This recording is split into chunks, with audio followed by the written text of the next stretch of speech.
Good morning, good afternoon, and konbanwa wherever you are in the world, and welcome to the very first episode of The Media That Shapes Us, a show about the stories we love and the people they inspire. I am your host today, the idol to give you the wings to fly, Reiya Kamishiro of Lucid Multimedia, and I'm so excited to have my very first guest here today, Reiya! Woo! Woo! And you said the thing of lucid. No! I know, I've been forgetting a lot lately. So I'm like trying to like get used to it again. Because it was like I had an agency tag and then I didn't. And then I had another one and then I didn't. So I'm like, I'm trying to get used to it again. But I'm glad that I remembered today. Oh my gosh. It's so hard to like re-ingrain it into your like head. I know. One of these days it'll just be like muscle memory. But hopefully the volume for everyone else is good to go. If not, we'll have Reiya talk a little bit more so we can check our sound levels here. If you're not familiar with Reiya, though, we're going to be hearing a lot of her talk today. I do want to give a nice little introduction, of course. This is my wonderful guest I've asked to be here today. If you're not familiar with the wonderful Reiya Sumire, this is Lucid Multimedia's elf florist and aspiring dad rock idol. She does a lot of yapping, singing, and playing indie games recently. And she also recently celebrated 1 year of channel membership. So congratulations! Yay! And of course, like I had mentioned earlier, or I guess I mentioned in the stream title, today we'll get to learn more about Reiya and how Metal Gear Solid was an important part of shaping who she is today. So, of course, if you want to get to know Reiya more after hearing her tell her story today, and if you want to hang out with the rest of the pedals, is that correct? Is that what you call your fan? Yes, the pedals. I love that. So cute. But yes, if you want to hang out with Reiya the Pedals some more, you can check her out on YouTube and Twitter. And of course, without further ado, since I'm sure you all had plenty a chance to hear my sound levels and make sure that they're okay, I'll go ahead and hand the reins over off to Reiya for anything else I might have missed. No, I really think that's it. But I'll do my fancy VTuber intro, I guess. Oh god. Oh no, I already messed it up. Hold on. Let me like close my eyes. Like, okay. Okay. Sumire-san, I'm Reiya Sumire, the elf florist of Lucid Multimedia's Generational Osiris, aspiring dad rock idol and recovering girl failure. Welcome to the Rita Kamishiro talk show. Woo! I'm gonna have to get a recording on that, so like maybe I can use it. Welcome to the Reiya Kamishiro show. I love that. I'll start every stream with it. With a little clapping applause soundboard. Yeah, like, it has to be like the canned applause, exactly. Oh my gosh. So Metal Gear Solid, I'm really looking forward to today because I'm not actually very much familiar with Metal Gear Solid at all. I know like Snake, I know like the memes and things like that, but for the most part, I don't really know anything really about the story or the mechanics. So can you start us off by giving a spoiler-free summary of the game? Yeah, so Metal Gear Solid follows, well, through the series, it follows a couple different characters. The main one most people know is Solidus Snake, or Solid Snake. Mm-hmm. It's the most iconic character, of course. And Snake is a special ops soldier slash like spy that infiltrates and does things to prevent basically like the end of the world. And like what is the he basically prevents the Metal Gear from being used. And what is the Metal Gear? Metal Gear is like basically like the ultimate super weapon that could potentially end the world if used in the wrong hands, or if used at all. So he often like prevents basically just the end of the world happening. Wow. That's a big gargantuan task indeed to stop the world from ending. And is it like a shooting game? I know there's a lot of stealth involved there as well. There's a lot of stealth. I wouldn't say it's necessarily a shooting game because since you are a spy, the idea is that you don't want to be detected, but yes, there are like boss fights where you do have to like fight that do have like a shooting mechanic. It is like from my knowledge, I've only played the first 3. I know, guys.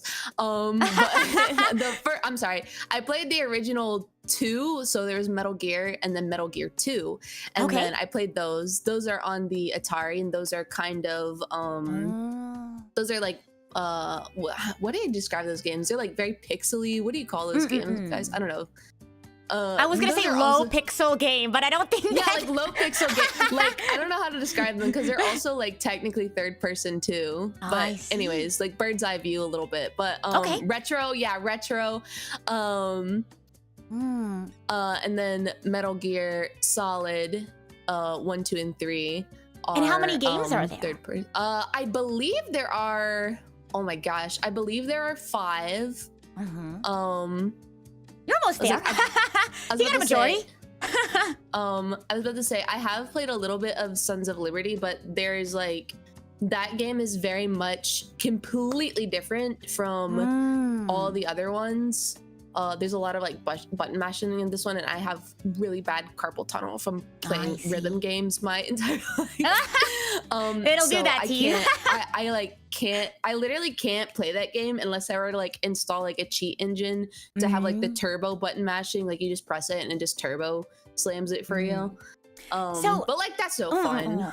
Yeah. Well, I honestly, like, you did such a great job describing it to me. I feel like whenever I ask someone for a summary of a game, or I try to give a game summary, I just go, you have to know this, and you have to know this, and you have to know this. So I appreciate it. We're very easy to understand, succinct description of the game. So how did you get into Metal Gear Solid? So I got into Metal Gear Solid because my brother was a really big fan of video games from like a young age. Like he began playing video games when he was 3 years old, and I was just my brother, we're really close in age. I was just 1 and he started playing games when I was 3, so I grew up around video games literally my entire life. And he played Metal Gear, I think it was on the PlayStation. I don't think it was on the PS2. I think it was on the PlayStation 1, I think. Correct me if I'm wrong. But I remember him vaguely. I remember him playing Metal Gear and Solid, and then I remember when Metal Gear Solid 2 came out. I was actually old enough to have memory that like we played that game on release. And I was just super like infatuated by the game, and it's so funny because back in like my child brain, like I thought like the game he was playing was like a horror game. I don't know, like just like the fact that like you have to like hide and sneak around and like people are like looking for you was like scary to me. So I was like, I would literally like cover my eyes like while he was playing it, but I was like also so infatuated because like in Metal Gear they say like all these big words, some of them being like silly. Like there's like something called like the lolly lulelo. Like what is that? Like it sounds so silly, but like they say it so cool, and it's like what is that? The lolly lulelo? Huh? Oh my gosh. So lots of big, funny, sort of silly words. Is that sort of the main reason why the game was sort of caught your eye, or what about the game was particularly impactful for you?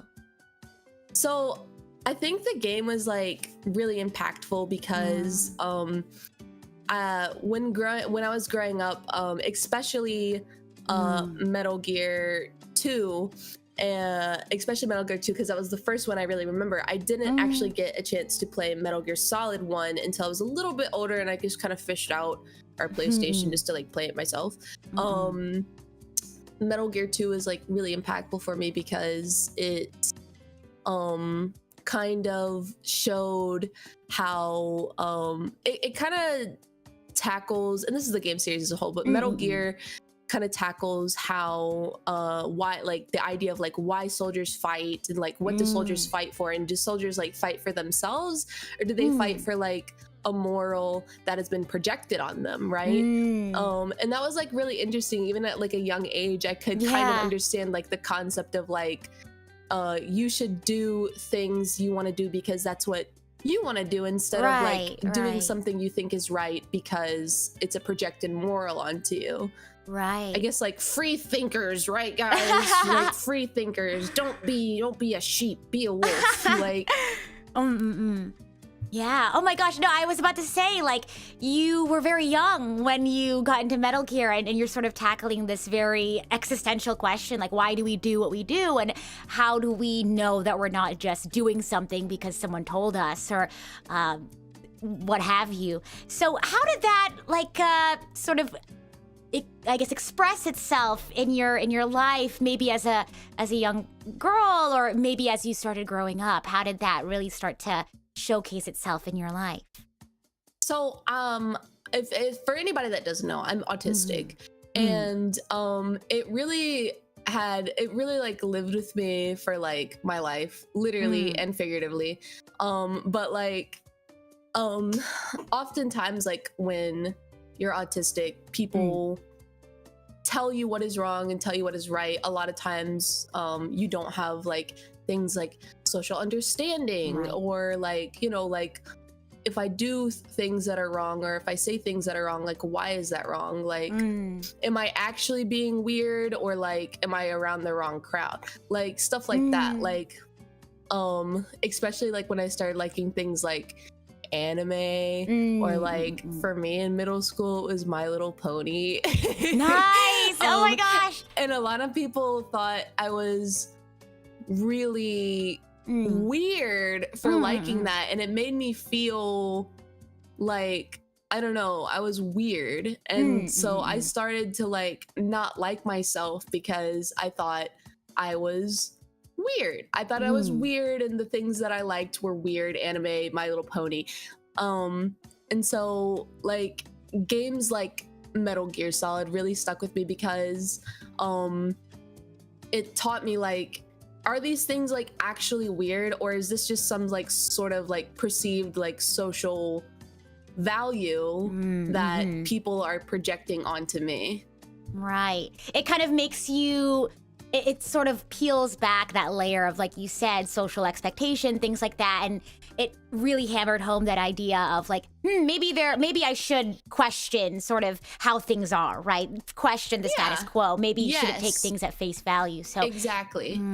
Did you find it very validating, and that's why it, you know, stuck with you? It's extremely validating, and it was even more poetic that it was coming from like a video game, which people also thought I was weird for. Like people thought I was like weird for being a girl and liking video games. And now that was like another thing. Oh, I see. No, for sure. And you mentioned, you know, growing up and playing this game alongside your brother. Do you feel like the fact that it was a game that you enjoyed with your sibling, was that also rather impactful for you as well? Oh yeah, absolutely. Me and my brother, even to this day, are like extremely close. And just playing that game with him was like a fond memory. And like he was a really good older brother too, and if I was ever confused about what the game was trying to like portray to me metaphorically or literally, he would actually like pause the game and be like, okay, so like morally speaking, this is like what it's telling you, this is what's happening in the story. And so he was like really nice to like actually pause and make sure like I was like involved and like understood and everything. Like you understand, like, oh, this theme is like deep. Let's sort of unpack it. Or hey, what you just saw wasn't very good. Talk to me about it. Yeah, that's really good, because I feel like sometimes when we see things on games or anime or what have you, we'll see things that are not so good, right? If media only showed us good things all the time, then, you know, we don't really, we fail to see a whole other side of the world that, you know, unfortunately exists. But when you see sort of these bad things happening in games without any context, you know, it might, I don't know, you might take it the wrong way. Does that make sense? So it's nice to hear that, you know, your brother was able to sit down and walk you through those different themes with you. So that's really cool. Yeah. And you mentioned one of the themes that was really impactful for you was, you know, why do soldiers fight, right? We talked a little bit about, you know, peeling back that social veil and understanding that, we shouldn't just do things just because people tell us to do them. Are there any other themes in the game that stood out to you? Oh yeah, especially in Metal Gear 2, and I think Sons of Liberty. Like I said, I didn't get to play all of Sons of Liberty before like I tapped out because my wrist hurt. But I think it's a thing in Sons of Liberty, but it's been a long time. I don't know. In Metal Gear 2 especially, they do talk about, and it's really relevant today. That's another really fascinating thing I admire about the game, that there is a character, spoiler free, there's a character that has a lot of interaction with simulation and AI, and he's a soldier, and it kind of like has a really negative impact on him because he struggles with determining like what is real, like what is fake, what was like, where is the line between him, a computerized simulated soldier, or the real him, like what is real, basically, like how do we really define our humanity? Almost pretty much. Like where does he begin and where does he end as a person, as a human being? And it's really cool that you bring that up, that you had mentioned that this is sort of a topic that is very relatable to this day and age, if you will, even though Metal Gear as a series, I'm sure is lasted for a long time. I find that things like games and anime, whenever they talk about themes, it's a much easier way for us to digest things that maybe are happening around us in a way that's easier to understand, or maybe not as difficult to think about. I feel like whenever we're like reading the news or we have our own personal situations and difficulties, it's really hard sometimes to sit down with those feelings and really try to unpack and understand them when you're in the middle of them, right? So having games and anime and music and things like that talk about these themes, it kind of gives us a new lens, I feel, to view our own situations, but in a way that doesn't feel as like, oh, I'm still in it. Does that make sense? No, it totally does. And I think a lot of that that we see in our real life, like we often, like with the news and like just what's happening around us, a lot of times I think we have like a cognitive dissonance towards it. Like we don't really want to acknowledge it because that thought of those things happening are very scary. And so when those topics are invaded into what we would consider our safe space, we are basically like, we can attribute those things to our actual life and be like, this is what's happening. This is what is happening around me. Right. And so it kind of breaks on that cognitive dissonance a bit. For sure. It's like, I've mentioned this a couple of times, but a lot of times we can relate to experiences that characters have that we may have. And a lot of times, we're our own worst critics, right? So, being able to see a character go through those situations, you can sort of give a character patience and kindness and grace, right? Because sometimes we're like, oh, I'm so stupid. Why did I do that? But when you see a character that you like go through it, you can be like, oh, why can't I give myself that same level of kindness? Or, hey, because I see another character go through it, it's easier for me to process it, and now I can sort of apply that to my situation. So yeah, it's really cool. Yeah. And you mentioned sort of how, that lesson of, why do soldiers fight? We do things, we shouldn't do things just because people tell us, and how that's sort of not only validated your experience throughout life, but also affected, your mindset going through life. But are there any other ways that Metal Gear has shown up in your life today? Maybe it influences your content or how you are in stream, or maybe in your personal life?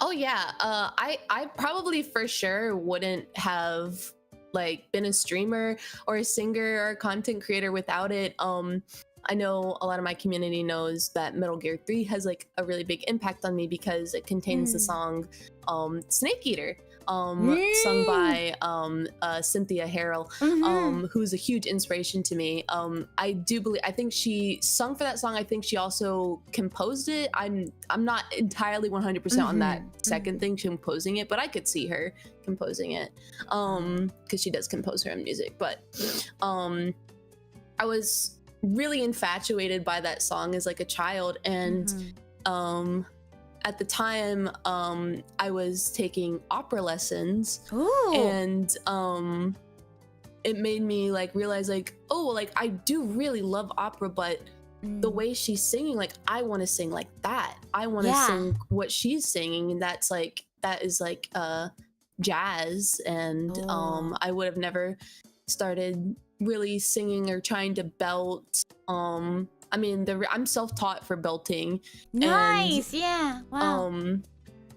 So I spent so much time trying to emulate her sound and her vocals and like her belts and everything. And I would have never ever like had the confidence or like drive to do that if it weren't for this game series. Wow. That she was your inspiration. Right. Yeah, she was my muse. Wow! Oh my gosh, that's amazing. Well, what are your quick tangent? Since I also really love music, can you tell us a little bit about, I guess, the soundtrack? Oh, the soundtrack. Oh God, the soundtrack is like, I don't even know how to describe it. So it does have like, a lot of times like they have like these huge, big orchestral pieces in the game where there's like boss fights, and it just like invokes so much like emotion in you, even like when you're sneaking around as like even if you're like sneaking around, like the music has like a way to like make you feel like that emotion, nervous or excited. Right. Like when you get discovered, it has like this very like iconic like bum bum bum bum bum bum okay. bum bum bum. Ooh, I'll have to check it out then. I love video game soundtrack. I often find myself listening to a video game soundtrack before I play the game, so I'll have to take a listen to that. Oh my gosh. Do you like orchestral pieces? I do. I love I think you would really like, because you OSTs. play viola, right? Yes, I do. Yeah, yeah. Oh my gosh. Yeah, I think you'd really enjoy. Really enjoy. Speaking of Metal Gear music, and I guess Snake Eater specifically, have you ever covered Snake Eater? And do you maybe one day, if not, do you plan on covering it? I definitely do plan on covering 100%. Yes, 100%. It may or may not already be like in the works, but wink guys, you gotta go subscribe. Be in the works, and I may or may not have tried to finish it by the time the remake came out quite recently, but some stuff happened. Wow. If it comes out, I'm not saying if it comes out, you know, I'm not saying it's happening just a rumor. or anything, haha. Yeah. Just a rumor, allegedly. Oh my god. I may or may not like share like what the delay was. Oh yeah, we'll see. we I don't know. You just have to subscribe to Reiya and follow her on Twitter. I don't know. To find out.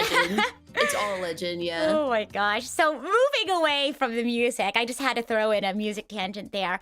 And back to the lessons you've learned from Metal Gear. We talked a little bit about them already, but are there any themes or topics with Metal Gear that you particularly struggled to understand, or maybe topics that you thought were really difficult at first and playing through the game, or maybe walking through them with your brother helped you to understand them? Yeah, I mean, Metal Gear is like a really deep game, and I definitely think it takes like a couple playthroughs to actually understand like what it is trying to convey to you, what it's trying to tell you. I'm trying to think, because was it all kind of just like difficult to process? Because you said you were pretty young. Because I was a very young child. Yeah, for sure, I was a very young child. I'm trying to think. There were like definitely like some things that I was trying to think. Let's see. So how does, if you can remember, how does your older brother even begin to talk about these very mature sort of topics with a little one? How do you start with that? How did he like? Yeah, how did he sort of like explain to you? Yeah, as a young girl. Very slowly.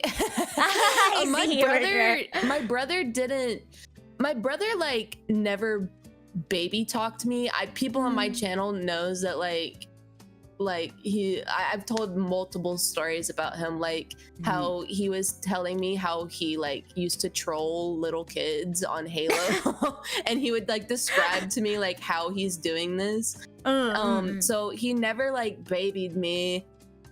He would always just like, he would talk to me very slowly, and he would recover things if I had further questions, but like he was very like straight and to the point. And I guess like maybe I had like a higher like emotional like intelligence as a child, or a higher like understanding of complex concepts, whatever it may be, but like he would just take the time just to be like I'd be like, oh, could you like explain this to me again, or could you like go over this again? He would relate them in things. He would relate things that in the game to me that would like I would understand. Like he would relate them to like something a child could understand, I guess. Okay, so like we mentioned earlier, kind of finding ways that you can connect to a real life situation to make it more digestible, for sure. Yeah. Nice. Oh my gosh, I'm trying to think of how I sort of explain video games, because I babysit sometimes and I'll play video games, and it's fun to sort of find ways to explain something that has such a difficult topic in a simple way.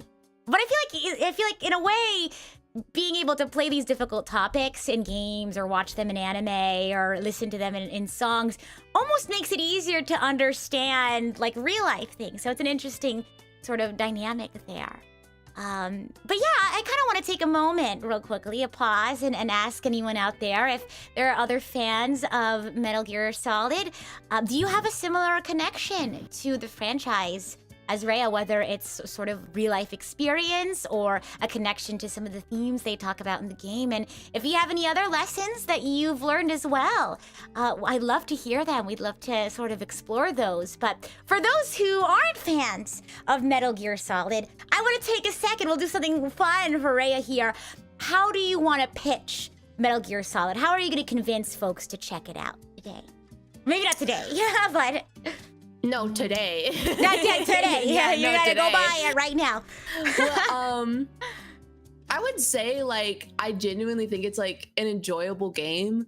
I think it's definitely a bit difficult. I wouldn't say it's terribly too long in theory. The games are actually made to be shorter because the game is a bit more difficult. It came out like these games came out in a time where a lot of like these consoles had like limitations, so they typically couldn't make games like too terribly long. They just had to make them a little harder to like extend that playtime. But to compensate, they have like really, really in-depth stories. Even if you're just like, well, Reiya, like my brain can't comprehend like all these things at once, like you can just take the story at face value and still find immense enjoyment. The gameplay itself is also really fun, and the game is really funny too. Like the game is it's very funny. Like I said, like they have like terms that they make out to be like so scary, but it's lolly lule low. And like anybody that plays, like they know, like like the lolly lule low is scary. Wait, but, what like, is? It's funny. I can't say what it is. Okay, it's a spoiler. I can't say what it is. Okay, understood. Like just saying lolly lule low isn't a spoiler, but like if I were to explain what it is, we would one, be here all day, and then two, like it's a huge spoiler. Someone wait until you see mentioned the memes. Yeah, there's some pretty good memes. Someone mentioned that the game doesn't take itself seriously. No, the game does not take itself seriously I love that. And it's done in such a tasteful way. It's done in like such a tasteful way. Like I remember like there's like a swimming level in like Metal Gear 2, and like there's like I don't know, I think like you're just like swimming and you like might drown if you don't like do it right? But like there's like rubber duckies and like little bath toys with you. Like it's just silly. Oh I my think you can gosh. squeak the rubber ducky, like and just like silly things. You can spy on people and they'll be doing like weird things, like playing with, I don't know, a Game Boy. Like they'll just be doing like weird silly things. It doesn't take itself seriously. Some of the cutscenes for the actual like game are very silly, but the way the characters like talk and act are it's so serious. Like it is so serious. They'll be doing the most silly, mundane thing. Like there's a level where you have to run around naked and because you lost your clothes. Oh my god. And you can't use your hands because you have to cover, you know. Oh my gosh. And it's like, it's so funny, but like the actual like context of the level is like really hard and like intense. But like what is happening on the screen is hilarious, but like you actually in the moment is like really cartoonless. It's like, yeah, like it's like just stuff like that. And like every single game, and like, every single game has that theme. For sure. Oh my gosh. And, you know, I'm also seeing a lot of people who are also fans of Metal Gear Solid. They're sort of mirroring what you had said earlier about how its themes and its lessons are timeless. And that even though these games have, you know, been out for so long, a lot of the things that you talk about or you see in the game are incredibly relevant today. And I think it just goes to show that, you know, life can be so cyclical. We as people can be so cyclical.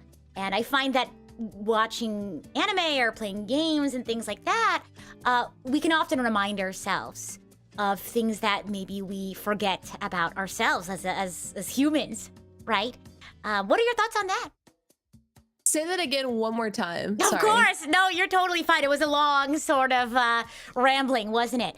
But your thoughts about how games and media in general can often remind us about things that we forget in the cyclical nature of humanity, right? Because often people were saying that it's a very timeless game.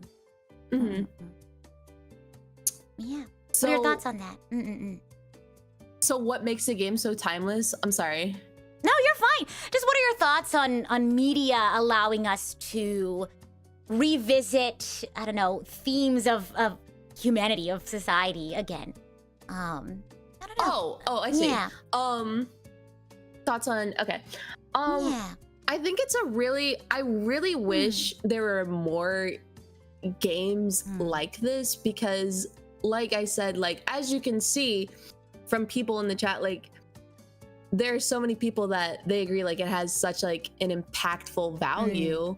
Like it has given them like some sort of like real life values and ideals, and I think it's a really important thing that there are some games, maybe not like every game, right, but but there are like games like this that can actually like teach you or like show you like I said earlier, like that can kind of invade like the safe space a little bit in a way that makes real life a little bit more digestible. Like the world is a scary place, right? The world is scary, and like, you know, I think a lot of us live in like a constant like dissonance towards like what is happening, because we just want to disconnect, and because it's hard and it's hard to digest things that are happening around us. And I'm glad you mentioned games like this,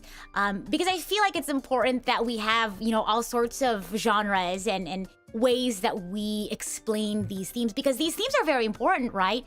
And I feel like a lot of people should be able to have the ability to think about these themes critically. But imagine if the themes that you learn in Metal Gear were packaged in, you know, something completely opposite to the aesthetic of Metal Gear. Imagine it was like a cutesy, sort of like low-key, you know, fun, and just imagine if it was totally Hello different. Kitty Island Adventure. Exactly. Imagine if you played Hello Kitty, you wouldn't even be able to, you know, relate to it. It would be silly. It would be too silly. You wouldn't even give it the time of day, right? And that's okay, because we all have our, you know, preferences and, you know, genres that we like. But I feel like it's important to create media that anyone can, you know, can enjoy, right? Or, you know, it can meet different people where they are.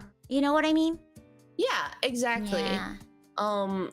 Like it's like I said, like I'm really glad that the game doesn't take itself seriously because I think it's like I think they do it like in a way because this is like it's like typical Japanese like slapstick humor that they include stuff like this. It's a very like the way the humor in the game is like very Japanese. I feel like Right. I feel like I can't like explain it in any other way than to like do that. But like if you don't know, like Japanese like humor is very like slapstick. Right. Yeah, yeah. But I really, really love that they include stuff like that because it makes the themes like a lot more digestible, For the game sure. enjoyable. Because if they didn't include that, you would just be playing the game and be like, well, like now I'm sad. Yeah. Now I'm just sad. Like sure. I'm just sad now. And I've learned nothing because I'm so sad. Right. And, you know, somebody in the chat had mentioned that themes of like, you know, you get themes of loyalty, you know, companionship and things like that. And I feel like, you know, like you mentioned, this sort of slapstick humor, for some people that'll resonate, you know, it'll mean something to them more so than it would for somebody else. Like for me, you know, themes like friendship or, you know, hard work and, you know, relying on other people, that to me packaged in like a JRPG and it's very over the top and it's just so, ooh, power of friendship. That's not going to resonate for somebody else who maybe, you know, would rather, you know, understand those themes and that lesson through maybe a more cynical sort of grounded storytelling. You know what I mean? So I think it's great that, you know, there are different games and genres that can explore all these different themes. So it's really cool. Yeah. Gosh, but anything else you want to say to encourage folks out there to check out the game or anime before we start jumping anime? into... Wait, oh, sorry, pause. There's an not anime, anime. guys? I said anime because I got excited. I said anime on accident because somebody in chat was like, "Is there an anime?" And I was like, "No, I don't think so." But then that got into my head, and I was like, "Oh," so I just spoke a little brainworm, if you will. I've seen fan animations, but I don't think an anime exists. I mean, if anyone knows, I'm sure the fans of Metal Gear Solid in chat could let us know. But to reel it back, to bring us back from that little tangent, anything else you want to say to encourage folks to check out the game? I'm not sure if there's like anything more I can say, but like, I mean, like, I just everything about it is amazing. From the characters to the gameplay to the story. I would say like it does have like the themes, like it does have like a main theme, but like each game does kind of like tackle like individual like little like themes in itself. So I mean, like all the games have. I would say play all of them. Of course. Just go play all of them. I would just say go play all of them. But of course, like I know a lot of people have only played the 5th one. I've actually never even played the 5th one. They took away my beloved David Hayter. He's not voicing Snake in that one. I love you, David Hayter. But is that something that you plan on checking out at some point, or is it just not in your oh yeah, I'll check it out at some point. It's a huge, I've heard it's a huge game, like minimum 60-hour long game. It's definitely the longest game in the entire series. So it's like something that's like, okay, I gotta find the time to play it and then also like lock in playing it because it's a 60-hour game minimum. My gosh. And we do actually have a couple of questions from our audience here about the game itself, now that you've taken some time to, I don't know, give us a little encouragement to play. So we'll go ahead and take a moment for our audience. If you have any other questions, whether it's about Metal Gear itself, we'll have our resident Metal Gear Solid fan here talk about those, but also if there's anything you learned about Reiya today that you want to learn more about, or if there's anything else about Reiya that you'd like to learn, please go ahead and let us know in the chat while we start our Q&A. I'll go ahead and start with this question right off the bat from Board Clips. What game would you recommend if someone doesn't have the time to play all of them, but you can only play one? Metal Gear Solid 2, easiest. Really? Easiest. What do you say? What do you say that one? I would say just because I think it's one of the best series that drives home the themes of Metal Gear. I think Metal Gear 2 is the strong, in my opinion, is the strongest in the series. And you guys know how much I love Snake Eater. I love Snake Eater, but I personally think that Metal Gear 2 is the best. Gameplay wise, I still think it holds up pretty decently well, honestly. The themes are all there. It's still funny. You might cry. I always cry when I play that game. Oh, you're so real for that. I always cry. But yeah, Metal Gear 2, I think and if you're like interested, Metal Gear 2 specifically tackles like the dangers of like over consuming or over getting invested in like AI or computers or simulations and stuff like that. For sure. So I think that one is like super relevant to today. So I would do that one. Oh, I see. So write that down, guys. Metal Gear Solid 2 if you want to check it out. And Cube, thank you so much for the super chat. Cube says no anime yet. ... Right? Maybe there's some hopefuls out there. Cube did mention that there's a live action parody, Modern Gear Solid, and the animated parody, Metal Gear Crab Battle. Have you heard of those? And also, Cube recommends playing Metal Gear Solid 3 and 4 for. I don't know. I've never heard of that. I guess that's something you'll have to check out then.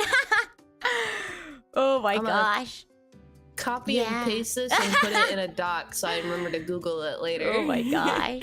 And Cube here recommends playing Metal Gear Solid 3 and 4 first, but somebody else here also asks a question. This is from Red Velvet. Also great ones.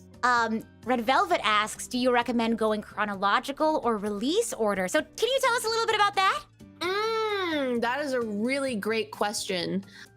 So without getting into spoiler territories, guys, the so there's those games on the Atari that I mentioned a bit earlier. There's Metal Gear and then Metal Gear 2.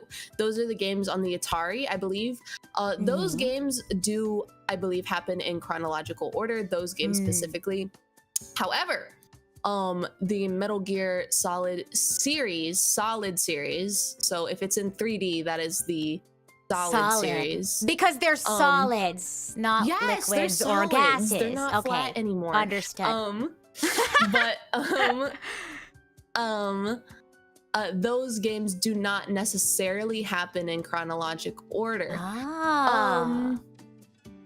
There are some of them that happen, there's like 2 of them that happen in chronological order, but I'm not gonna tell you which ones.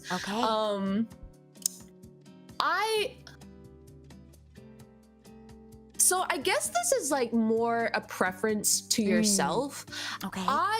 I love playing games especially if there's games that have released and they're not in chronological order.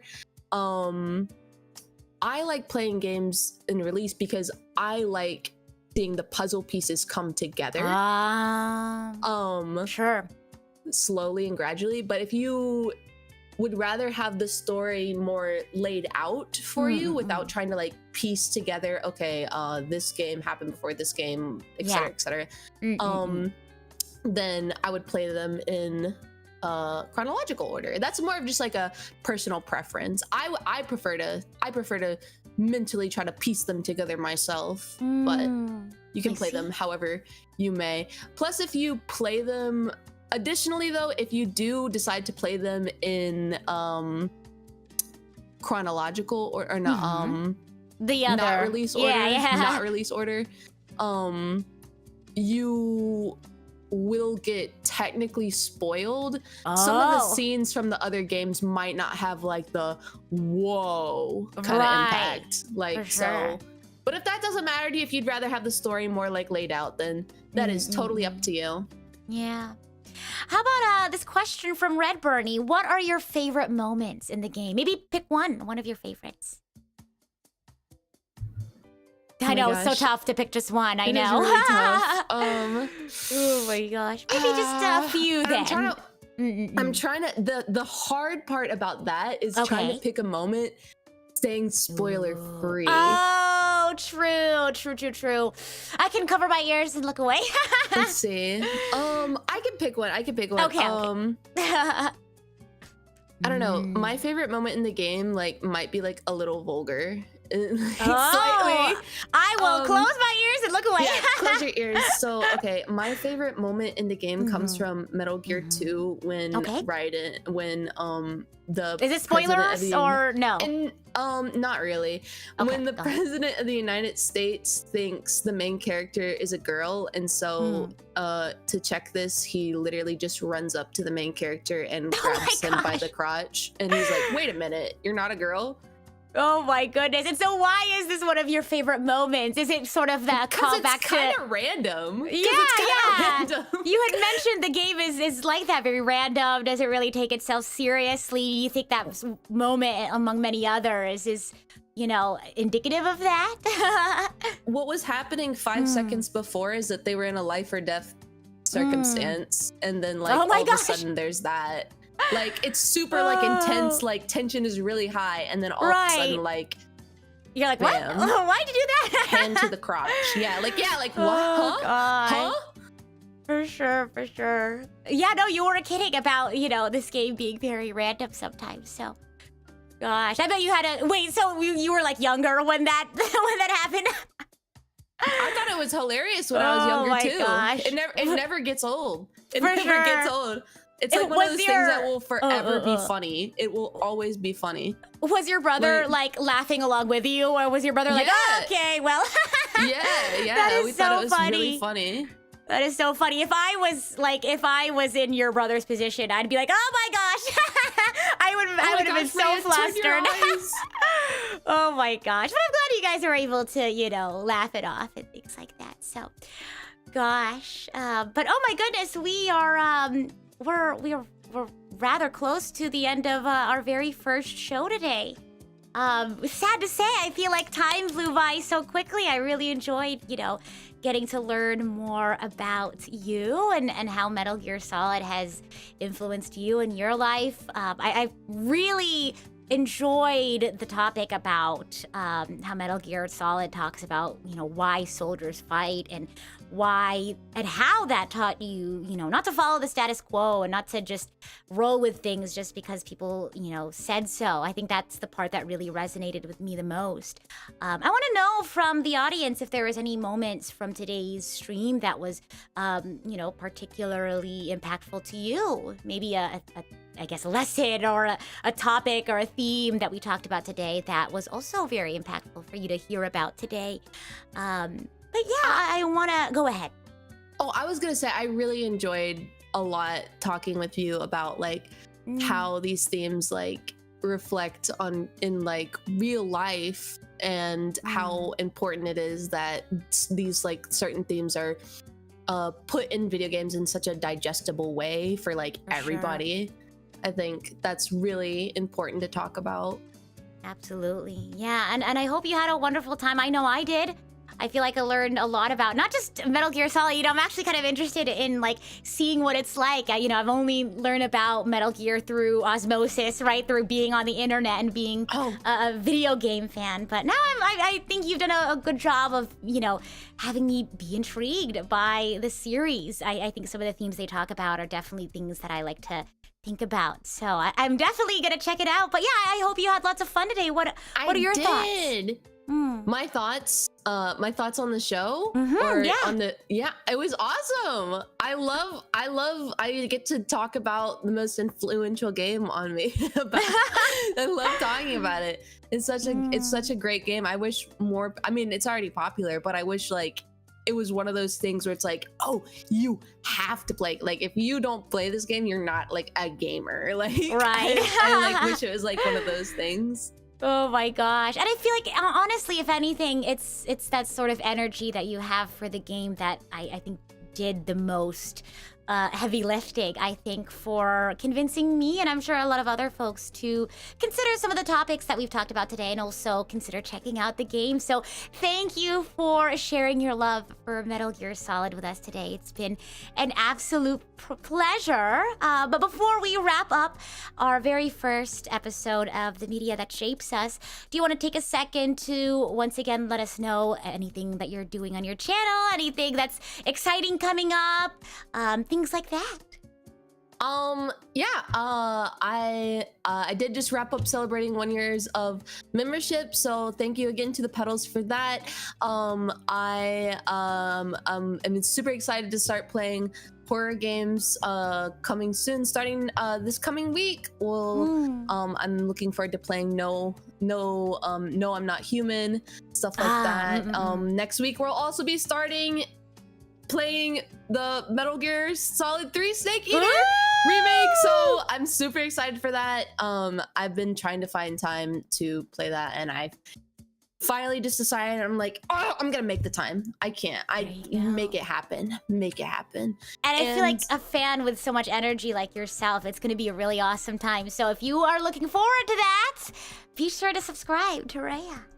Yes, and I had one question for you before we go. Yes, please.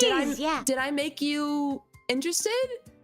You did. I feel like I'm more so interested in it now than I was before. So you did an amazing job today, convincing me. Yay! You can totally start with the Metal Gear Solid 3 Snake Eater. That's a great game to start. Someone said earlier in the super chat, that's a great game to start with. I would agree. Okay. You could also start with that one. I'm just super biased towards 2, but like the third one is also an excellent game to start with. Wait, message me so I don't forget. I will. I'll just send you. Now, would you be upset if I consumed more Metal Gear Solid media in the form of like video essay? No, absolutely not. No, I would watch them. I would watch them.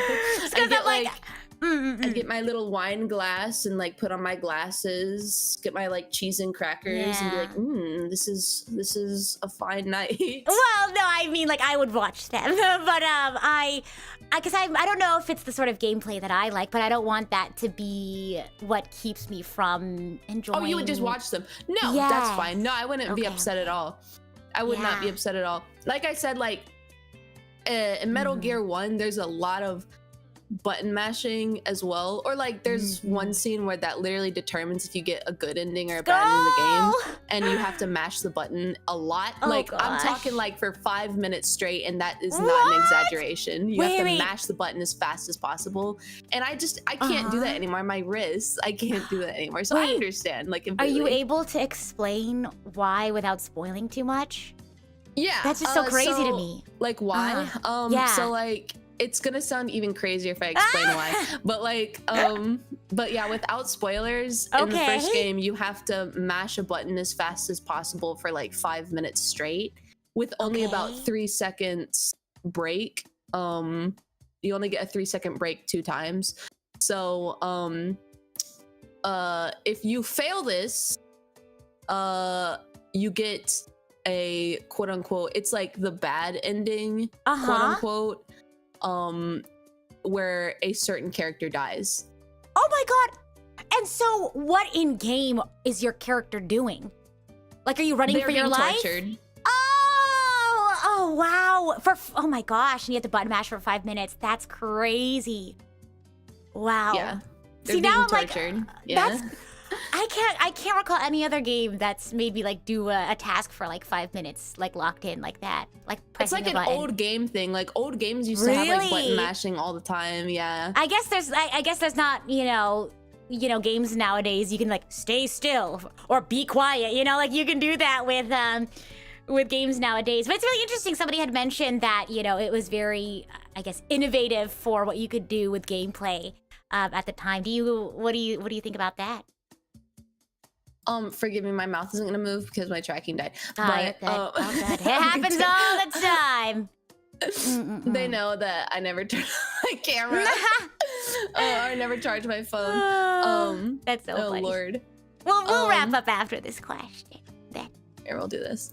Okay, what was your question one more time?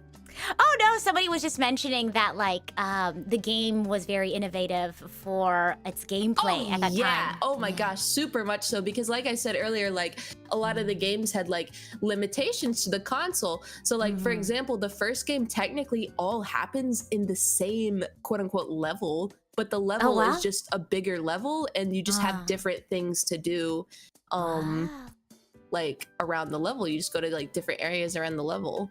And like sometimes enemies will be like at one part of the level and then sometimes they won't be at another part. Kind of like, I don't know if you're familiar with like Metroid, but like Metroid has like kind of like the same thing. They also like emulated this as well. Like you do a lot of like backtracking and stuff. But yeah, it's super innovative. Yeah, I would agree. Cool.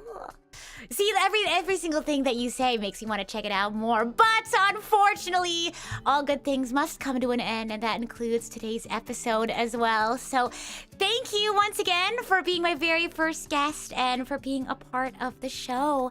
And I can't wait for you. Of course, I can't wait for you to continue your Metal Gear journey. So again, remember, if you want to check it out, she'll be streaming that soon. But yeah, I just want to say thank you once again, and we'll see you all when we see you guys. Bye! Bye-bye! Thank you!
Hey guys, I was gonna raid into the Nintendo North America account.